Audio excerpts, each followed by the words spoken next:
Hey dudes and dudettes, Mr. Theorist here, and welcome back to another episode of the Retro Club, the video series where we take a look at a TV show that's not really popular anymore, and we break down its plot, we talk about how we felt about the episode, any cool Easter eggs references to either other TV shows or future episodes itself, and then we give it a rating because you have to rate everything to help quantify the entire universe itself. I'm just joking. So yeah, if you are a current viewer and a regular viewer to this series, awesome, welcome back. Sorry it's been so long. If you're new and you're just hopping in, I recommend you go back and start season 1 because we are doing Buffy the Vampire Slayer at the moment. And yeah, let's just jump into it because let's just do it. So, what are we up to? Well, to give everyone a bit of a recap, we are currently on season 2 of Buffy the Vampire Slayer, episode 7, called Halloween. This episode is, well, it's about Halloween. Buffy and the gang are basically, they've been told by their local school that they have to chaperone kids around Sunnydale, the name of the town, and basically take them door to door and then return them back to the school. That's kind of what they've been told to do. But we'll start at the beginning of the episode and we'll break down the whole episode itself and how things got on. So, the episode opens up with Buffy fighting a vampire. Same old, it's how most episodes start out. You can tell because she's getting thrown around and she's throwing the vampire around that there are signs that are pointing to Halloween and there are also pumpkins about. So, it's Halloween, or the night before Halloween.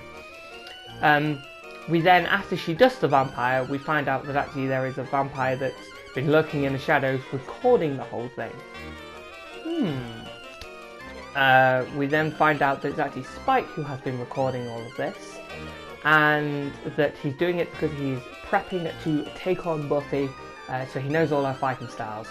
But he is told by Drusilla, his girlfriend, slash sire, yes, well, the whole side thing we'll get to in a later episode, tells him that, yeah, we can kill Buffy tonight. And he's like, whoa, we can't kill Buffy tonight. It's Halloween, nothing happens on Halloween. He's like, no, things are changing. But she doesn't say it in a very coherent way, because it's Drusilla, and Drusilla's a bit loopy. And, yeah, he's like, you've had a vision? Yes, someone else has come. Someone to change things. And we see someone that prays to a weird statue, using cuts on his hands to put blood on himself. You're like, what's going on here? So obviously that's the villain stuff set up, and the main stuff is Buffy and the gang are in school, and Xander and Willow are talking to Buffy, and they're like, so how busy are we going to be tonight? And she's like, well, according to Giles, we're not. Halloween is when all the vampires kind of just stay quiet. They just stay in. And Xander's like, oh. Well, vampires keep you guessing, don't they? He then goes to get a drink. While he's getting a drink, some big boof guy comes up and he's like, hey, Xander, you and Buffy, you a thing? And he's like, no, we're not a thing. Oh, do you mean that we could be a thing? No, why not? Well, yeah, because you're you. And he's like, oh, I heard Buffy was easy. It's like, that's my friend you're talking about. Yeah, what are you going to do about it? And he threatens the guy. The guy just laughs him off and throws him about. But then Buffy saves him. Yay! But Xander's male pride is hurt and he's upset with Buffy. And that's kind of one of the small aspects of the episode. Buffy and the gang then go... before they go, Buffy talks about how last night she goes to talk to Angel, but Angel was talking to Cordelia. And says to Willow, well, how do we know that he doesn't prefer that kind of girl instead of me?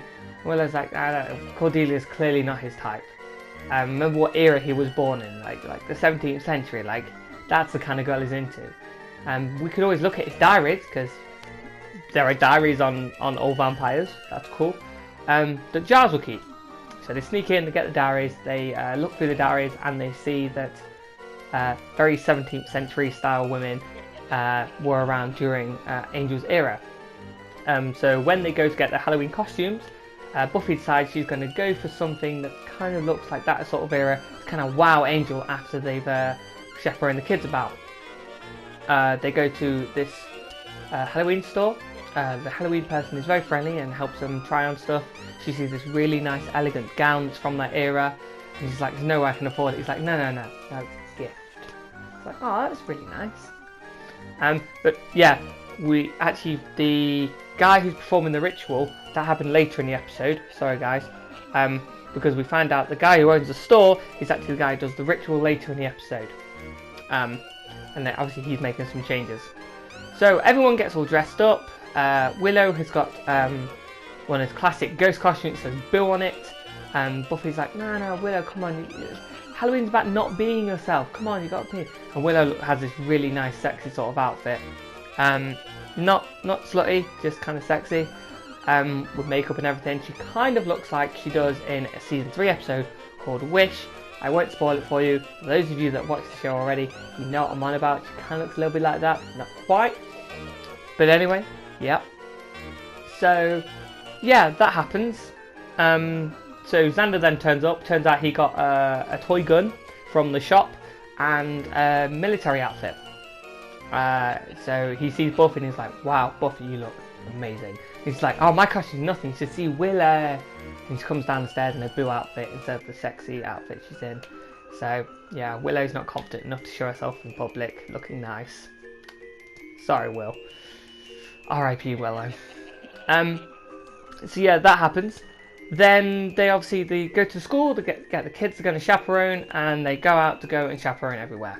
And that's when we see the shop owner start to perform his weird ritual, and you find out he's performing the ritual, and what it does is it turns everyone into their costumes. So whatever they dressed up as is what they become. Xander becomes a military man. Willow becomes a ghost, but without the boo. She loses that. It just becomes like it's her nice outfit underneath, and she's just a ghost. Buffy becomes a 17th century lady who has no idea how to do anything, because supposedly 17th century women were complete dits. Okay, maybe it's because she believes that's how they were, that was how they were. Kinda. All the kids that bought like cool scary costumes like demons and werewolves and stuff, they've turned into them. But Cordelia, she bought her costume somewhere else. So instead of turning into a cat, because that's what her costume was, she's just her. And her and Willow are the only two that remember who they are. Buffy has no memory who she is, Xander has no memory of who he is, and all the kids are demonic demons. I'm guessing because Willow thought herself as a ghost, she's just a ghost of herself. That's how she kind of retained all of her memories. And they have to basically hide out somewhere. They eventually get to Buffy's house, where Buffy sees pictures, and she's all like, "No, this is, what is this? This isn't right. I don't dress like this. This is weird." So she's all freaking out. They eventually get Cordelia comes to there because she's being chased by a man dog, but dog boy as she calls it. Someone clearly she bullies at school. And yeah, that's how you find out. Look, Cordelia hasn't changed. Xander, being the cool macho man he is, gives her a jacket, and it's like, ooh, Cordelia kind of like that. Willow goes, "You are Cordelia. You go to high school. You're not really a cat, and you're kind of our friend." And Cordelia's like, "Yeah, no." So like, oh, okay, so you're normal. Fair enough. Angel then comes into the house because now he's been invited before. He can now enter the house, and he goes to go, "Look, guys, things are crazy. Buffy, we need your help." And she's like, "I don't know who you are. Who are you?" Okay. Then a vampire breaks into the house. Yeah, a vampire breaks into the house. And Angel fights him off and asks Buffy for a steak. Buffy has no idea what a steak is. She grabs a knife. And obviously, because Angel's fighting, he's got a vamp face, and she runs off. So the gang have to then go find her. They eventually find her, convince her that Angel's a nice vampire. Yeah, things are crazy because the demon kids are there and Spike is there. But Willow has gone off to go and try and get Giles' help. She explains to Giles that everyone who bought stuff at a shop called Ethan's is turned into a monster. And he's like, "Show me where this shop is." He looks like a man on a mission. They get to the shop. The shop owner turns up and he says, "Hello, Ripper." What? What is this? And you find out that Giles and the shop owner know each other. Giles tells Willow to go away, so Willow does. And Ethan and Giles kind of have a little bit of a memory lane kind of thing, and he's like, "Oh, are you watching now, or like protecting the Slayer?" Yes, that's me. That's not you, Ripper, at all. And Giles beats this guy up, like beats him black and blue, and basically asks him how to stop the spell. And Ethan, being black and blue, tells him you must destroy the statue. Giles destroys the statue, but Ethan manages to run off, and we find out that Spike has cornered Buffy and the gang, and he's going to eat her. He's going to win it all. But because the skull is smashed, or the statue is smashed, Buffy's now Buffy, beats the hell out of Spike. Spike has to run off because all the kids are now normal again. Xander's now got a toy gun instead of a normal gun. Willow's nowhere to be seen. And yeah, they've saved the day. And the episode ends with two little nice moments. One is Willow, because she left her body when the spell activated. She's now in her body, but she takes off her Boo costume, throws it in the bin, and kind of walks down the street proud in a nice outfit. So yay, Willow. And then Buffy and Angel are sitting in Buffy's room and they're talking. And Angel's like, "Why did you even wear that costume?" And she's like, "Well, it's the kind of thing you would like." He's like, No, I hated that. I hated those kind of girls, especially the rich ones. I detested them completely. And she's like, oh, they make out, end of episode, and that's the episode we've had. That's the plot, guys. Now, let's talk about the things we liked about this episode and what we might not have liked. So, what did I like about this episode? Pretty much everything. Like many of the episodes before this one, I never really had much of a high opinion of these episodes of Buffy. Kind of the filler ones, but I'm getting really an appreciation for the fillers now. There's a lot of really nice small stuff in it. Just Buffy's insecurities about being the girlfriend of a vampire who has lived for 100 years and whether or not she's good enough for him. The girl who can literally kill him if she wanted to, or if they had a bad fight that could happen. Like, she feels insecure. Like, that's kind of sweet. Willow slowly come out of her shell as each episode goes along. It's really nice thing to see. Something I missed when I was younger. I didn't really look at the character developments. As I said, the Cordelia and Xander stuff I've stated in other episodes. It's a slow build up to something happening, and you're kind of seeing each step. Which, once you've seen the show and you go back and watch it, you're like, oh wow, they did actually leave the breadcrumbs for these kind of things to happen. Spike actually planning on him taking out Buffy. It's kind of interesting. It shows that he really does see Buffy as a threat, quite a big threat actually. And Drusilla being crazy Drusilla, having future dreams kind of thing. But the best bit of the episode is obviously finding out that Giles has some sort of dark history with this guy named Ethan, which does get kind of rectified in future episodes. You do find stuff out, but to really understand the stuff out about Giles, you have to kind of read the comics that come after the show itself. So I recommend that once we finish all of these off, because I'm going to start hitting them quite regularly now, guys. If you get a chance, go and read the comics. You can get them quite cheap now. You have to probably get them online because comic book stores don't have them. They stopped printing them unless you go to a comic book store that has a lot of the older issues and stuff. But it's always like, it's season 8 onwards of Buffy to help you get the Buffy stuff, and then season 6 onwards of Angel, and it's season 9 of Angel that you learn stuff about Giles and Nat. But they're good comics. I have a bunch of them. I don't have them out at the moment. I haven't fully set everything up, but yeah, there's some good stuff there. Anything I didn't like about this episode? No, not really. To be fair, this is actually an episode that was quite good, I feel. To learn that there's some weird stuff about Giles' history, that he's got some sort of dark past, it's cool. Miss Summers wasn't in this episode at all, fair enough. Principal Skinner plays Quark in Star Trek. He was only in it for a small amount, being his usual self. Yeah, everyone, all the main cast, they kind of got enough to be said, and they had nice little character developments in this episode. I think maybe Buffy feeling really insecure about Angel's past, I think was a bit weird, because that sort of thing never gets brought up again. kind of resolved within an episode. It's kind of how these TV shows have always gone though. So fair enough. But yeah, like pretty cool episode, to be honest. Yeah. That's all the good stuff I could really think of. It's a filler, so there's not much to do with the overall plot apart from Spike trying to take out Buffy. But good stuff. Some good stuff in that. Now let's talk about any Easter eggs or references. Well, there is stuff to do with, obviously, like Ethan.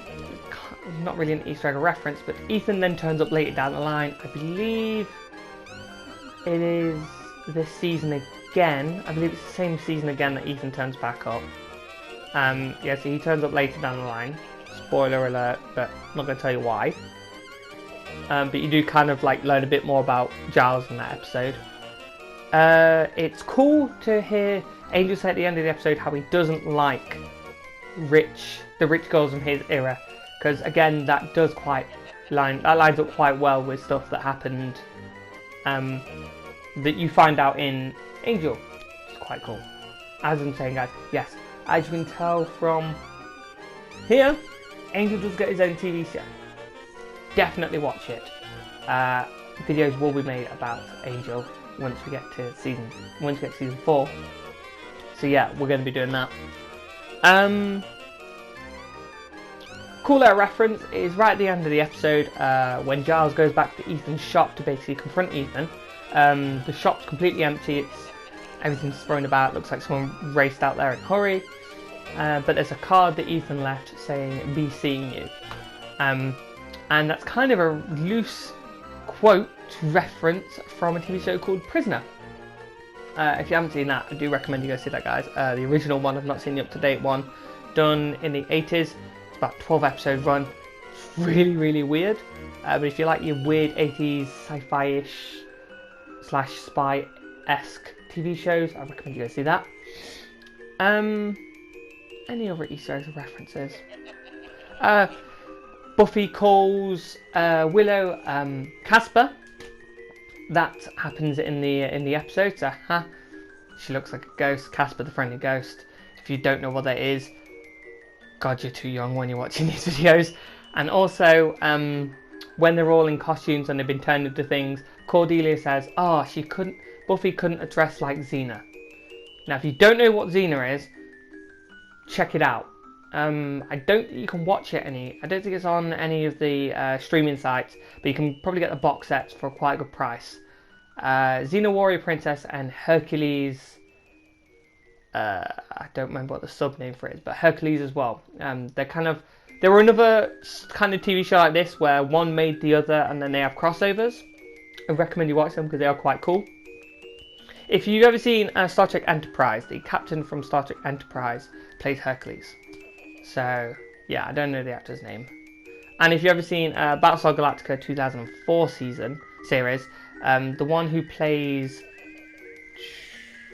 Deanna, I can't remember what her Cylon number is, but that is Xena. So yeah, go check them out as well, guys. And also, yeah, Star Trek's TV shows and also Battlestar Galactica, go check them out as well.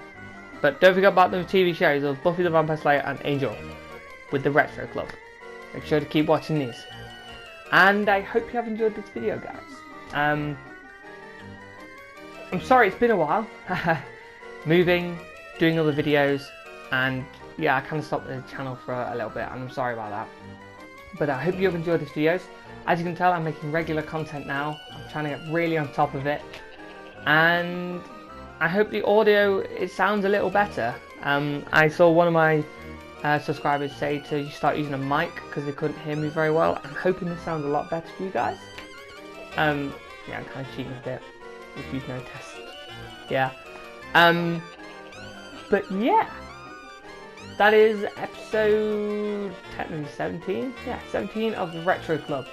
Hope you've enjoyed this episode, guys. If you have, please hit that like button. Leave a comment. Tell me up to now, out of the 17th episode, which is your favourite. Who is your favourite character? And whether or not you ever wished if Giles ever actually got his own spin-off show, which was actually going to be called something like Ripper or Rupert. which was originally meant to spin off from this idea that TV show was setting up for Giles having a backstory. We're meant to get that, but unfortunately it never happened. Kind of sad. So yeah. And as always guys, if you haven't already, please subscribe to the channel. We hit 100 subs. Yeah! New video coming out hopefully at least once or twice a week, if not more regularly, if I can get a chance to. And don't worry, the 100 subscriber thank you video will be coming out soon. I'm just prepping some things for it. And yeah, that will be happening soon guys. So thank you very much for subscribing. If you haven't already, please do. And until next video guys, I will catch you later. Bye!